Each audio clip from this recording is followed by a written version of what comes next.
direct primary care and a typical day in my practice is literally what I envisioned primary care to be when I went to medical school.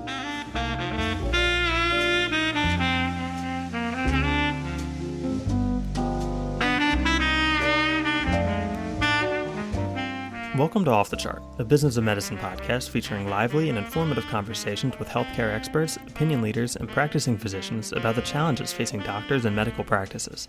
I'm your host, Austin Luttrell.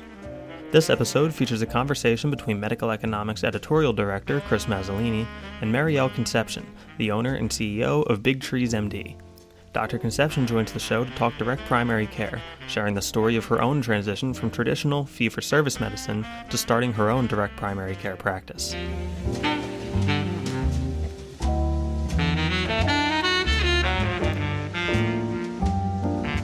Dr. Maryal Concepcion, thanks so much for joining me today. Thank you so much for having me, Chris.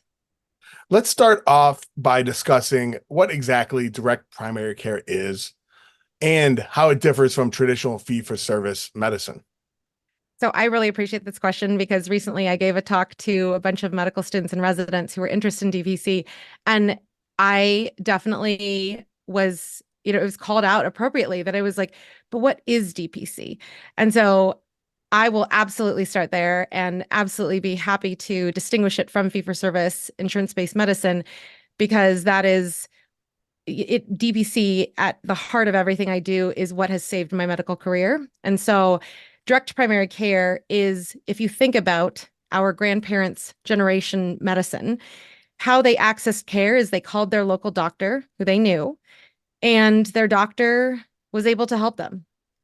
The doctor was usually of the town, of the community, lived with the people themselves, and was able to do lots of different things: deliver babies, take care of cuts, do sutures, take care of colds, take care of lots of things, because the doctor not only knew the people that they were taking care of, lived with them, so felt their financial, struggles, economic struggles, access to other services. In my case, Target's an hour and a half away. So I mention that because the doctor understands, being a local part of the community, what is going on in their community and how best to address it.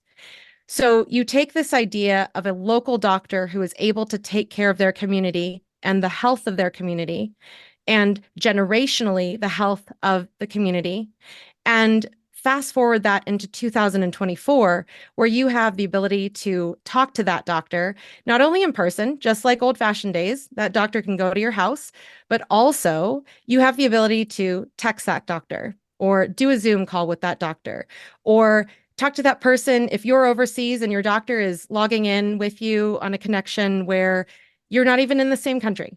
So that is how I would describe DPC, or direct primary care.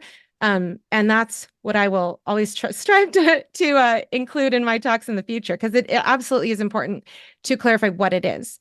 Now, the second portion of your question, in terms of how does it differ, when you have this picture of what direct primary care is, and you literally see that it is a relationship between the doctor and their patient, it's very easy to understand also from the olden days, like, how was the financial relationship between those two managed? And that was in whatever, chickens, money, whatever, was accepted. And so in 2024, we have Stripe, we have cash, we have checks, we have lots of ways that patients directly pay their doctor. So some people say like a Netflix or gym membership subscription. Mm-hmm. And that is where the distinction is very much made, because in concierge medicine and in fee-for-service, typical traditional insurance-based medicine, you have doctor wishes for something to happen to patient, but somebody comes in and says, we do not approve that.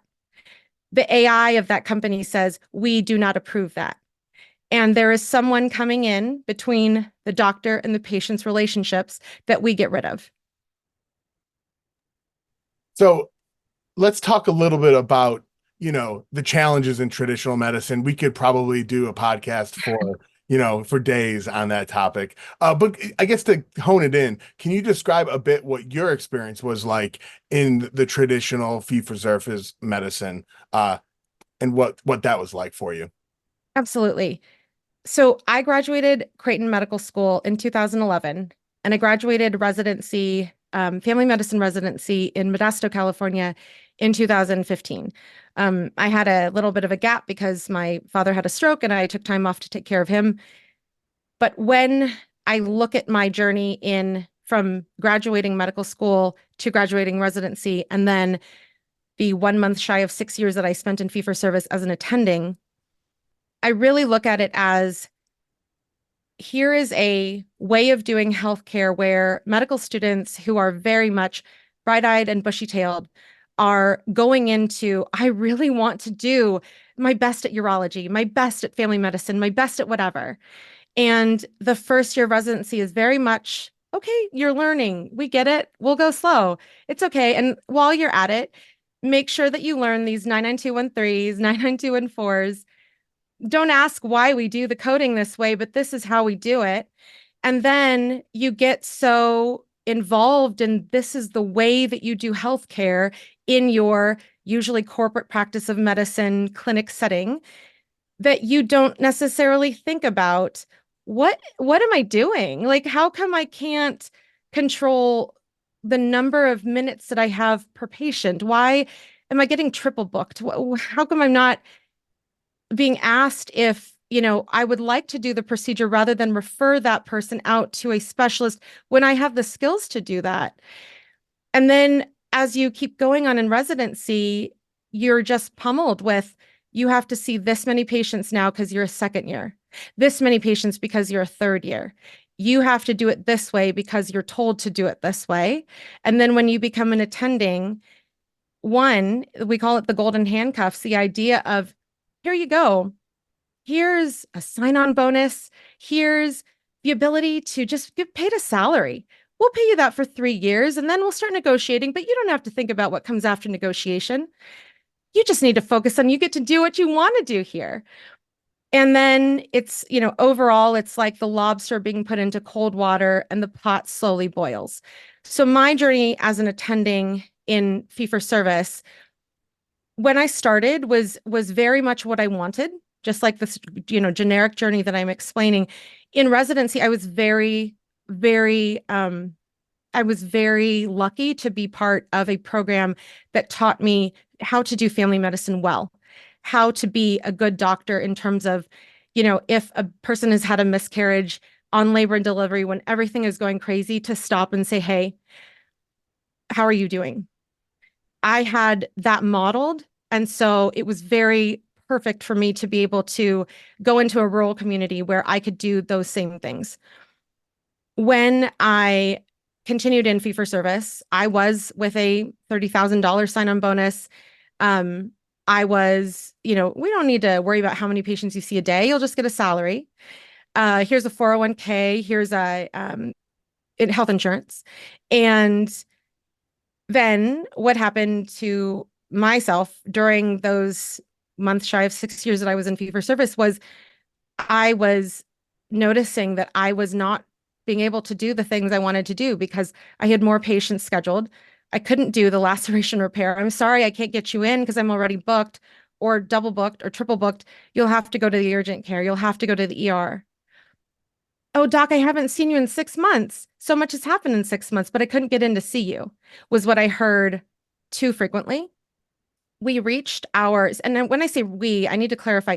My husband is also a family medicine physician, trained in rural Nebraska, just like myself, went to the same residency as myself. He and I did a job share so that we only worked half time because we wanted to plan to have children. So we were perfectly positioned for the pandemic to hit when one of us needed to be at home with our kids when we had them. But going into the 3-year mark of being employed, that was when for us, we experienced you're no longer going to be on salary. We're going to be on RVUs going forward. We tried to negotiate our rates, but after that, it was a very abrupt, now we're done negotiating. We're not going to negotiate anymore. The contract that you will sign is that if you work for another company like Teladoc or ZocDoc and you make money, we're going to own that exclusivity. The contract said if you wish to practice in Arnold, fantastic. Arnold, California is where I am now. But if we need you in LA, because there's a something pandemic that happens and we need you to practice there to see patients of ours there, we have the ability to move you. The non-compete clause that is, unless you're with Kaiser, not enforceable in California, thank goodness. And the evergreen clause, your rates will never be renegotiated. Just insult after insult. And it was, if you do not sign this by October 31st, you will be let go. And layering on top of that, picture a female doctor reading that at 28 weeks pregnant, worried about, I'm going to lose my ability to access my doctor, and I live an hour and a half from the nearest NICU. I was terrified. I was absolutely terrified. And I said, I don't even know what to do with these feelings. It's righteous rage with panic and anxiety and complete desperation as to like, this is not right. How do I fix this problem? Nobody ever told me in medical school that this would be an option, that of like experiencing this is an option you choose when going into fee-for-service employed by a corporation or private equity. And I felt so many feelings, stressing myself and my baby out. And that's when the podcast that is, ranking in the top 60 on the US Medicine podcast chart was created. On the bathroom floor at 2:45 in the morning, I created a podcast, a domain. Have I ever podcasted before? No, not before this date. But the sharing of stories continues to be a way for me to heal, but also for me to put stuff out there that helps other other doctors heal. And all of that is rooted in, because I had this experience in fee-for-service, because I had no autonomy in fee-for-service to be able to say, like, I'd love to learn point of care ultrasound. You have $5,000 earmarked for this clinic to do, things for like doctors to learn other skills, tools to be brought into the clinic to serve the community better. And we're a rural community where I live. My husband and I continue to be the only full scope family physicians in the entire community. So if you're pregnant, you can see us, or you can go to the next county over if they accept your Medi-Cal. And it's just devastating that in a typical world of fee-for-service medicine, if we had only had the option of you sign our contract or you will be fired, and we had left, this community would no longer have any access to a full scope family medicine physician. And because of direct primary care, we were able to stay in our community, and our patients who knew us absolutely were invested in the idea of, I can't lose my doctor, and not, I can't lose what my insurance covers. Can you tell me a bit about your practice? So like, describe for the listener how your practice works. I feel like, most of our listeners probably are trapped in the fee-for-service medicine. So like, what is this other way? What does a day look like for you in a direct primary care practice? Yeah, absolutely. So a direct primary care practice, given that, when I say that it is truly primary care, that's literally what it is. It's also taking a step back to say, I need this time for this patient, for this problem that they're experiencing right now. So if that is, we're here to talk about the cholesterol labs that came back, but I also know that your 64-year-old son just died. So I'm going to create a 2-hour appointment block, and whatever time we need in that 2 hours, we're going to talk about that. So direct primary care is literally the relationship-based medicine, and that's what drives even our scheduling. So in a typical day, I will do a majority of my care virtually, because I don't need to generate visits that are nonsensical visits for people to come in because I need their codes. I joke that, and in the Medical Economics publication that you guys had published, I said, it's not the game of how many tickets at Chuck E. Cheese can I get in a day any longer. It is about, what does my patient need at the time that I'm in front of them? And that can be in front of them via portal message, via Zoom visit, via whatever we need to get them care. But we do not have to justify what we're doing by codes. And so it's very easy to go back to the I don't know what the code for whatever diagnosis is anymore. I have to Google that, because I'm just taking care of you. And okay, you have hypertension. I get that. I don't know what the code is, but I know how to treat hypertension, and I'm free to treat hypertension, not only in a way that allows me to spend time with the patient, but I'm also able to say, you know what? That's very frustrating that cholesterol medicine wise, you have to pay $30 a month with your insurance plan out of your pocket for that medicine. Or what if we did $27 and you can get 2.75 years of that same medicine? Which one would you choose? And it's you could get that mammogram, but they won't approve a 3D mammogram. They'll only approve a 2D. And sorry to say, if family has breast cancer, the insurance company doesn't care, but we can, for $200, order you the exact mammogram that you want. And if there's need for a breast surgeon, I have the time to call that breast surgeon's office up to go there. Like, I went to a post-acute rehab facility and they were like, you're a doctor? You're what? Like, doctors don't come and visit their patients, but we can, because we get just paid to be doctors. And doctors do a lot of things. My father was a social worker. Most of what we do is social work. Most of what we do encompasses mental health. You cannot do that in an 8-minute visit when you have 4 people in the waiting room who have been waiting an hour and a half and are very upset when they see you. It's very uncomfortable. Direct primary care and a typical day in my practice is literally what I envisioned primary care to be when I went to medical school. Oh, you say you're a practice leader or administrator? We've got just the thing. Our sister site, physicianspractice.com, your one-stop shop for all the expert tips and tricks that will get your practice really humming. Again, that's physicianspractice.com. So when you were setting up your practice, what are some of the things that you had to do? A lot, like you said, doctors go from residency and into their careers, and they sort of, just kind of end up, whether it's a group practice or a private practice, a hospital, whatever it is, and they sort of just kind of get on this track. But like to go to create a DPC practice, you actually have to sort of like start it, from scratch in a way. So, I'm thinking about things like marketing, communicating with your patients about how you're different from traditional. So, staffing, what can you talk a little bit about, like, what you had to do to sort of set it up? Absolutely. And I will say there's enough people in the direct primary care ecosystem, physicians, absolutely, but also SaaS partners and health brokers that are so upset with the system, because at the end of the day, we are all patients.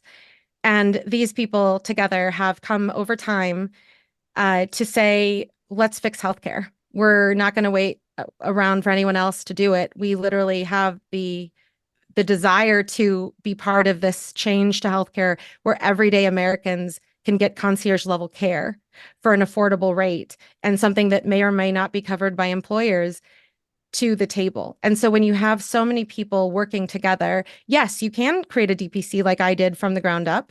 I love, like, if one day when I grow up and if medicine doesn't work out, I will go into marketing. That's what I joke about, because I love graphic design. I love, communication with people. I love connecting.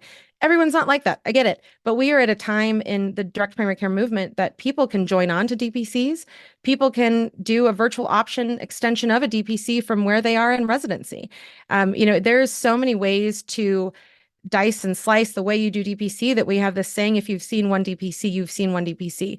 And we're all, board certified, regulated doctors. So we're not practicing like far out their medicine. This is like literally primary care without somebody butting in and saying, we don't approve, the whatever it is to get your patient access to simple care. When I talk about the other people in the ecosystem, there are people who are talking with employers who might have multinational, multi-state employee presence, and they can work with local direct primary care doctors to say, hey, I have 5 people in Oklahoma, or I have 2 people in Florida. DPC doctor, could you take care of these people as a part of our healthcare plan for our company? And when you're delivering affordable access to your employees, clearly, I mean, it's not pulling straws when we're saying that you have healthier employees, you have better productivity, you have a belief that the company is also caring, or not a belief.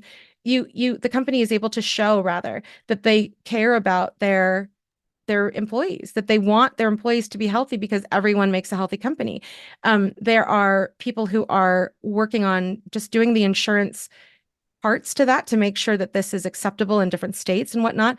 But direct primary care is not any longer a thing where if you want to do DPC, you have to start it from the ground up. Most people do these days because I think most people are so traumatized by the experience in fee-for-service that there's so much fire and so much passion to do better. And they're like, don't have an MBA, don't care.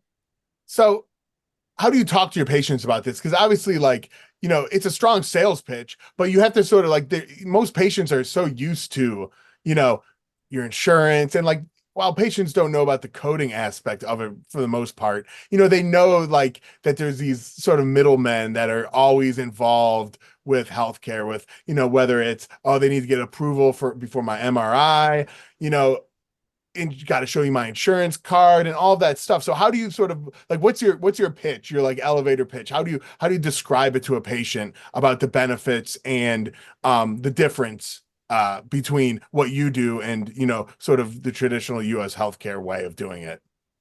Sadly, our patients are more and more, especially in our community, very familiar with the codes that did not cover their services, or, there is something that is turned into the insurance company that says we don't cover this. And when we think about patients coming to our practice as people who have seen us before and are ready to see us again under our new model, or patients who have never seen us, one of the biggest things that we have learned to start with as our elevator pitch is, how can I help you today? Like, what brings you here? Because everyone's experience of the healthcare system is different. And that's what we are able to point out from the very first words out of our mouth. This is a relationship-based practice. This isn't, what insurance do you have? That is the number one question that you are asked if you show up in the ER. What's the face sheet? What insurance does that have? That patient cannot be seen here. Transferred to another hospital. What insurance does that have? Does that patient have? Sorry, you have Kaiser, can't be seen here. You have an HMO, United? Nope, we don't take it. For us, it's, what brings you here? How can we help you?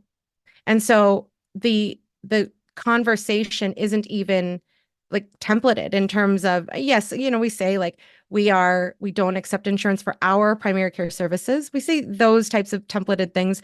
But in terms of the main meat of our conversation, even in meet and greets, it's very focused on hearing the patient and what they're looking for to say, this is a great match for that. This is what we can do for you as a patient at our practice, as a member of Big Trees MD.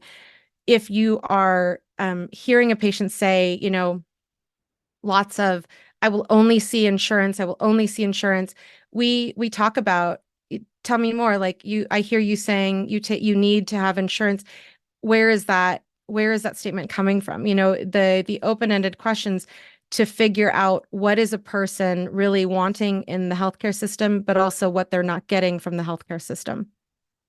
So the last question I wanted to ask you is, for all the listeners and our readers at Medical Economics who are, still in the maze of fee-for-service medicine, and they're listening to this or they're reading about DPC and they want to know, okay, what can I do to take that first step towards, transitioning my career into this model? Where should they go? Where can they get more information? What advice do you have for them to kind of take that first step? That's a great question, and a question that so many more people are asking every single day.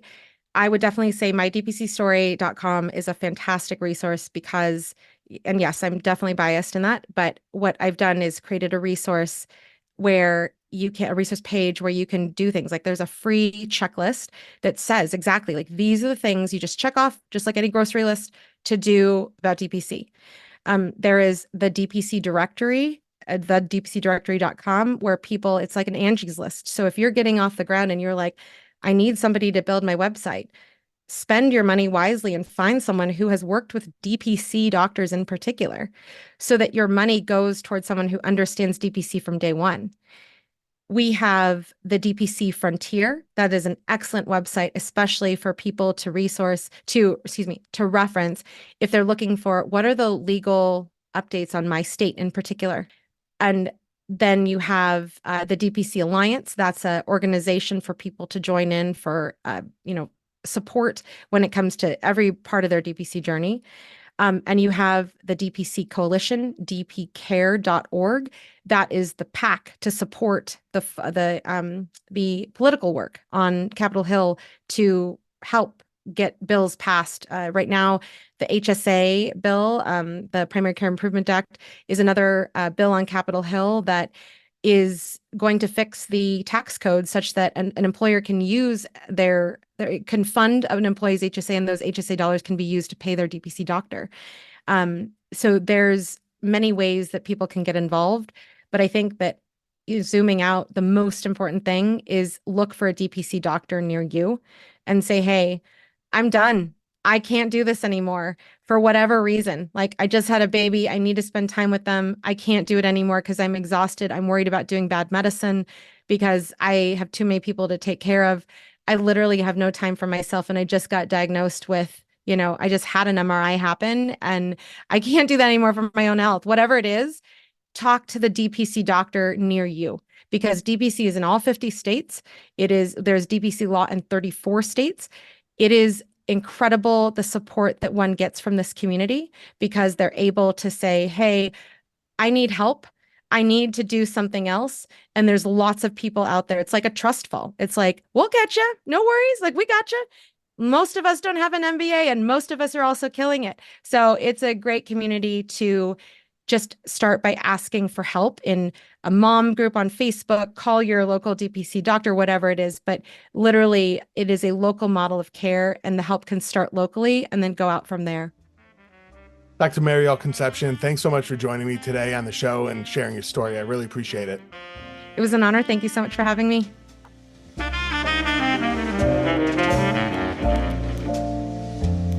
Again, that was Medical Economics Editorial Director Chris Mazzolini and Maryal Concepcion, the owner and CEO of Big Trees MD. My name is Austin Luttrell, and on behalf of the whole Medical Economics and Physicians Practice teams, I'd like to thank you for listening to the show, and ask that you please subscribe on Apple Podcasts or Spotify so you don't miss the next episode. Also, if you'd like the best stories that Medical Economics and Physicians Practice publish delivered straight to your email 6 days of the week, subscribe to our newsletters at medicaleconomics.com and physicianspractice.com. Off the Chart, a Business of Medicine podcast, is executive produced by Chris Mazzolini and produced by Keith Reynolds and Austin Luttrell. Medical Economics, Physicians Practice, and Patient Care Online are all members of the MJH Life Sciences family. Thank you.